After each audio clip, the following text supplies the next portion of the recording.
நம்ம குடும்பம். நாம இன்னைக்கான பதிவுல குக்கர்ல நம்ம வீட்டு அரிசி வச்சு எப்படி சிக்கன் பிரியாணி பண்றதுன்னு சொல்லி பார்க்க போறோம். அதுக்கு குக்கர்ல 2 டேபிள் ஸ்பூன் போல நெய், 2 டேபிள் ஸ்பூன் போல எண்ணெய் சேர்த்துக்கலாம். நல்லா காஞ்சதுக்கப்புறம் அதில் 3 பிரியாணி இலை, 3 நட்சத்திர சோம்பு, அடுத்து 3 பட்டை, அடுத்து 4 கிராம்பு சேர்த்துக்கிறோம். அடுத்து 3 ஏலக்காய் சேர்த்துக்கிறோம். இதெல்லாம் பொரிஞ்சதும் அடுத்து இடித்து வச்சிருக்கிற இஞ்சி பூண்டு பேஸ்ட்டை சேர்த்துக்க போகிறோம். இஞ்சி பூண்டு பேஸ்ட் நான் கையில் தான் இடித்து வச்சுருக்கிறேன், அதான் இன்னும் சுவை கொடுக்கும்.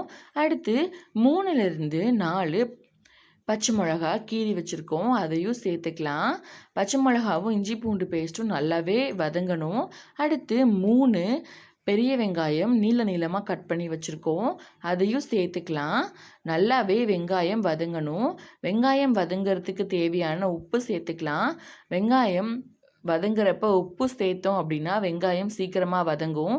இப்போ வெங்காயம் வதங்கிருச்சு. அடுத்து 3 தக்காளி எடுத்துருக்கோம், மீடியம் சைஸ் தக்காளி, அதையும் சேர்த்து நல்லா வதக்கிக்கலாம்.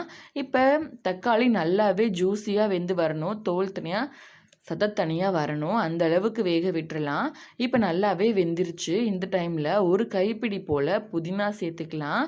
புதினா சேர்த்ததுக்கப்புறம் நல்லா வதக்கி விட்டுக்கலாம். நல்லா நல்லாவே வதங்கிருச்சு. அடுத்து சிக்கன் 1 கிலோ எடுத்திருக்கோம். 1 கிலோ சிக்கனை நல்லா வாஷ் பண்ணி வச்சுருக்கோம், அதையும் சேர்த்து நல்லாவே கிளறி விட்டுக்கலாம்.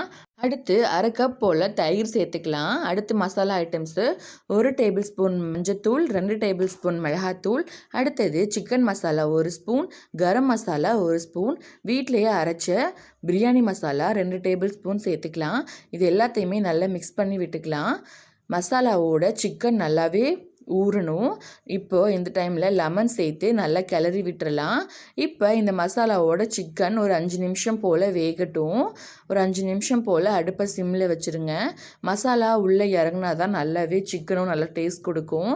இப்போ நல்லாவே சிக்கனும் மசாலாவும் ஊறி நல்லா வெந்துருச்சு. இந்த டைமில் அரிசி 3/4 கிலோ எடுத்திருக்கோம்.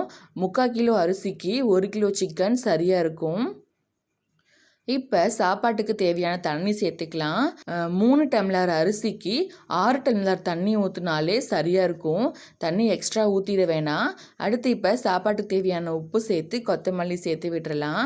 இப்போ கொதி வர ஆரம்பிச்சிருச்சு. இந்த ஸ்டேஜில் உப்பு காரம் எல்லாம் சரியாக இருக்கான்னு சொல்லி பார்த்துக்கலாம். உப்பும் காரமும் கொஞ்சம் அதிகமாக தான் இருக்கணும், அப்போ தான் சிக்கன் அரிசியும் வெந்து வரப்போ சரியாக இருக்கும். அடுத்து 1 டேபிள் ஸ்பூன் போல் நெய் சேர்த்து குக்கரை நல்லா கொதி வந்ததும் மூடி வச்சிடலாம். 3லேருந்து 4 விசில் வந்தாலே போதும், குக்கரை ஆஃப் பண்ணிடலாம். இப்போ விசில் குக்கர் நல்லாவே ஆறிடுச்சு. ரொம்பவே கமகமன் வாசம் வருது.